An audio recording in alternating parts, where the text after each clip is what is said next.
Hello gamers, in this video we'll be taking a look at how to find a guild. Keep in mind, these are my experiences and what I think is best. There are also so many things to look at and I might have missed some, but the general idea is here. I also recommend to not skip to the video as the chapters are actually tied together and it might not make sense. With that being said, let's get right into it. The first step is to ask yourself, why do you want a guild? Now in general, it is a good idea that you should have a guild no matter what, due to it having more benefits than detriments. But at the same time, I'm gonna have to put it straight. I can safely say that most guilds are focused on raiding and that's it. I've rarely seen a pure Mythic Plus or PvP guild. Guilds nowadays are mostly worth it just so you can do mythic raiding. Sure, I won't deny that you can find amazing people to blast keys with, or arenas, or even RPGs, but it is more rare. In my experience, for Mythic Plus, as weird as it sounds, the LFG tool is superior than a guild when it comes to finding people to play with, due to being able to filter people that are at the same skill level, or in some cases better than you. The pool of players is close to infinite, and if you don't like a specific player, the chances of seeing them again are minimal. I want to underline that there are guilds with amazing Mythic Plus players as well, but don't make it your goal to join a guild so that you can top the leaderboards.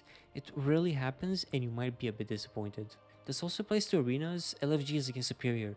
No matter what people say, there are gems in LFG and sometimes you can find that player with which you click. RPG is a bit more complicated, but there are guilds that do RPGs. Sadly, the days of PvP only guilds are gone, or if there are, they must be very closed or outcasts, as I've never seen them myself. Alright, so now that I made it clear that most guilds are for raiding pretty much, you have another homework. Why do you want to do raiding? Is it for gear? Is it for glory? Is it to see the story? Trying to find why do you want to do raiding.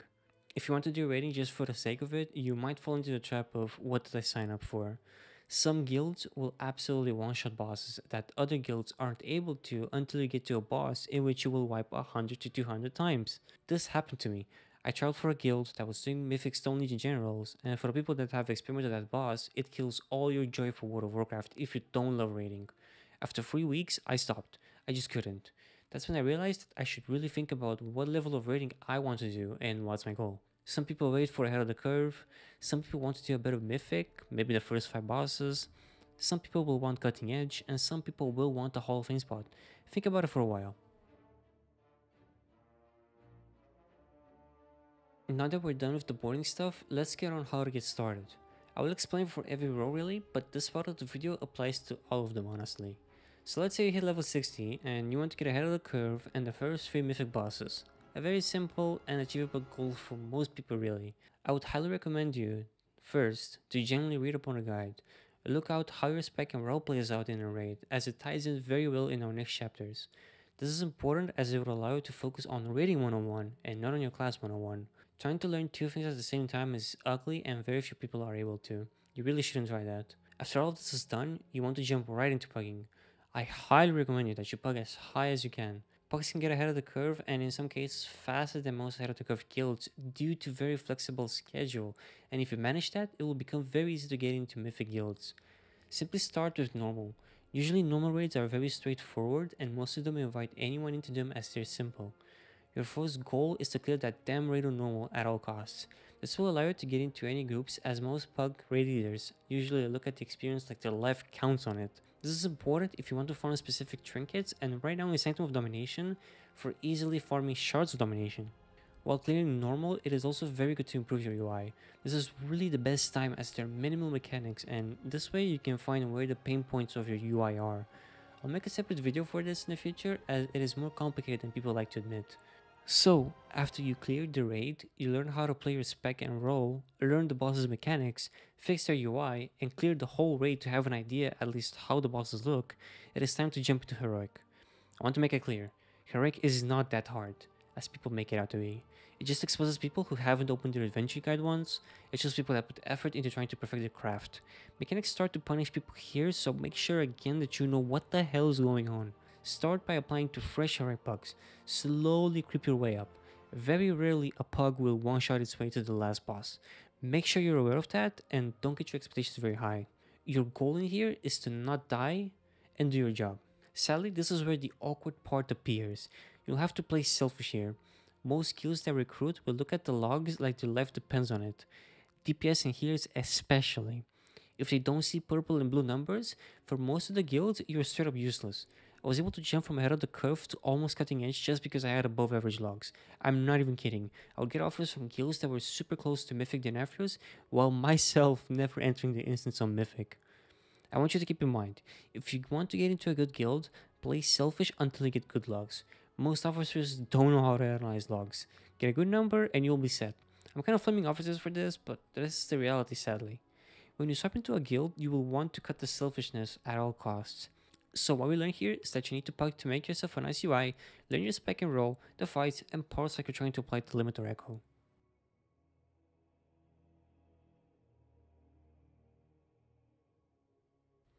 So, now that we finally poked our way up close to curve, or even better, managed to get that achievement, it's time to finally delve into how to get into a guild. Well, here's where an issue appears. If you're on a small realm, your options are very limited. I play on EU, and one of the best decisions that I made was that when I started playing Horde 2, I chose Draenor EU, which is at least top 3 in terms of population. Due to the insane amount of people on the server, this allowed me to find a guild in a very small matter of time. Now, this might not appear to be an issue at the start. If you want to get into Hall of Fame or Cutting Edge really fast, it will be a massive issue as there are going to be very few guilds you can progress into. At the end of the day, it kind of doesn't matter, but the chances of guilds collapsing on small population realms is higher due to the low amount of traffic that can go through a guild. The first stop for you is to make an account on WoW Progress and put an ad there. Try to make it as minimal and concise as possible.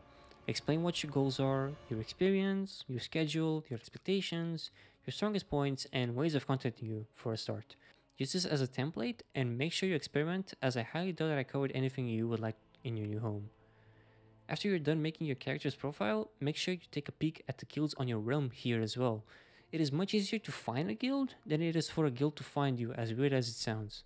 There's also work-off logs that added the recruitment option, though I'm not really sure exactly how that works right now as I've not needed it, but you can give it a shot. Reddit.io is also a very good website where you can filter much more easily the progress of guilds. Some class and spec discords also have a channel for recruitment. If you have a friend, you can also ask them if they have a spot for you. And last, the place where you can really look for is also the WoW in-game chat. I found my first guild there where I managed to get ahead of the curve. I might have missed some places, but these are just the ones that come into my mind. If I missed a spot, you can leave a comment below and I'll make sure that I add it in the description. Make sure that while all of this is happening, you still bug weekly and try to improve your logs and personal gameplay. There's no reason for you to stop raiding even if you don't have a guild. Now I'm gonna be completely honest, metaspecs will have a much easier way getting into guilds, as some guilds look at the Warcraft logs DPS percentiles like it is the Bible. There's also a bit of a disadvantage, as parsing high is harder on more common specs. Playing, for example, a very underrepresented spec will be much easier to get a higher score due to having a much lower competition. You can use this as your secret weapon really to impress officers and recruiters, since as I said before, 99% of them have no idea how to read logs. I highly recommend for you to try and look up a good player that plays your spec and analyze their logs. I can also make a video related to this if the demand is high enough, since I love reading numbers and sharing my knowledge would be amazing. Some basic things would be what consumables they're using, talents, gear, rotations, cooldowns, damage uptime, and compare them to yours. There's also a website called WoW Analyzer. Be very careful with this website, as sometimes it can lead you into bad habits. It would tell me that I missed a specific cooldown, but the reality was that my cooldown was assigned for a specific part of the fight, where we will need to pass a DPS check. To make it short, look up a player of your spec and try to see what makes them a solo player, and try to mimic them until you become a solo player yourself. I would say that as here, it is probably the easiest role to get into a guild due to very few people being able to handle the stress of healing 20 people while learning a fight. If that's your passion, you're lucky. What helped immensely was to get into a more casual guild. There aren't a lot of good people there that can do mechanics flawlessly, and thus you will get more damage than usual. This way you can farm high parses. Keep in mind this, the better a raid team is, the lower a healer will parse. This is also why you might hear some people say that for healers, parses are sort of useless sometimes. On farm, for example, it is very hard to get a high number due to people outgiving the content or learning how to dodge stuff. This is where the concept of snipe healing appears, where you glue your eyes to your raid frame and try to heal people before your fellow teammate do it. You're pretty much forced to do this to advance sadly. It is a bad habit, but when you get into a kill that you feel is right for you, you should probably stop doing it, as it is annoying and it leads to overhealing. Playing a meta spec applies here as well. I only have experience as a Burst Shaman when it comes to looking for a guild, and when it comes to healing, and they're sought after like the Forbidden Fruit. At least I was, and I don't consider myself an amazing healer. To make it short again, getting into guilds as a healer is easy mode, as healers will always be sought after and people consider it the hardest role and few people do it. I left the tanks for last for one simple reason. It is very hard to find a guild as a tank, speaking from my experience. The reason being is that if a guild doesn't have a tank, they usually don't raid.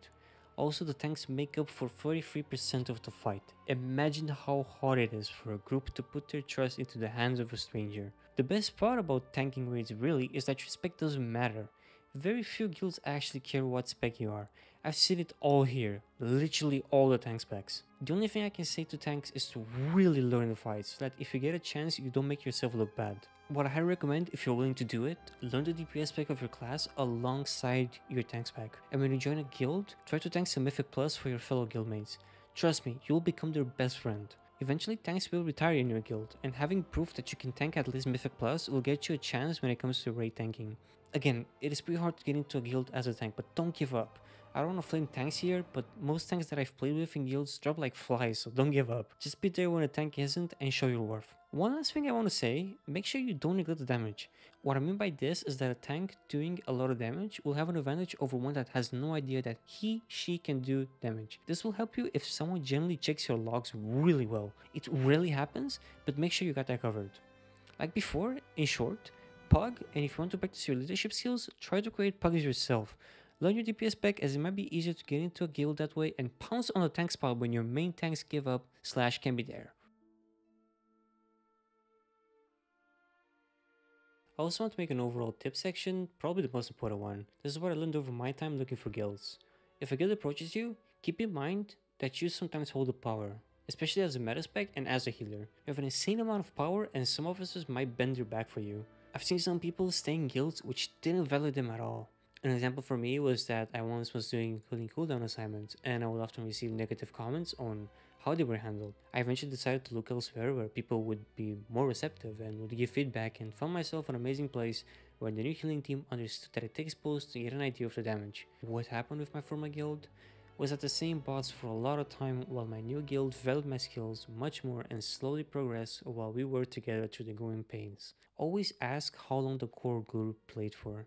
This is insanely important as a new raiding team can collapse at any point. I've been in a recently formed guild without a stable core group and it collapsed immediately due to insane toxicity. Some officers will try to be smart and avoid saying that the guild is new. Get them to tell you exactly who the core is, for how long they played, and so on. Remember, you cannot go back in time and you might waste your time. Always ask how long a trial is. Most guilds trial for 2 weeks, but you want to have proof how long they're willing to hold you onto that trial position so that you can ask after that time if you're gonna be in the main team. Make sure they meet your criteria. I've had guilds approach me that had 3 raiding days where I specified that I'm willing to raid 3 days with a very stable guild, not with a newly formed one. After you finally found the guild, never stop searching. Seriously, there is not a guild that will last forever. We thought Method was never going to collapse, but we all know what happened. Especially if you feel like the guild you are in is below your skill level by a lot, you should probably look elsewhere. It really sucks to wipe on a boss which you understood after 20 pros and your team cannot understand it. Save yourself your time.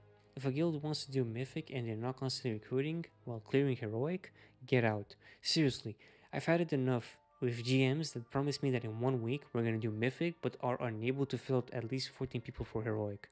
You can ignore what I said above if you enjoy your guild. After all, it is your time, but these are the things that I learned. Phew, we finally got here. Now I might have missed some things, I'm aware of that, but the sheer amount of things to keep track of was really hard. I'm also willing to do a part 2 if I missed a lot of things and this is well received. What I can say is that I wish you the best of luck.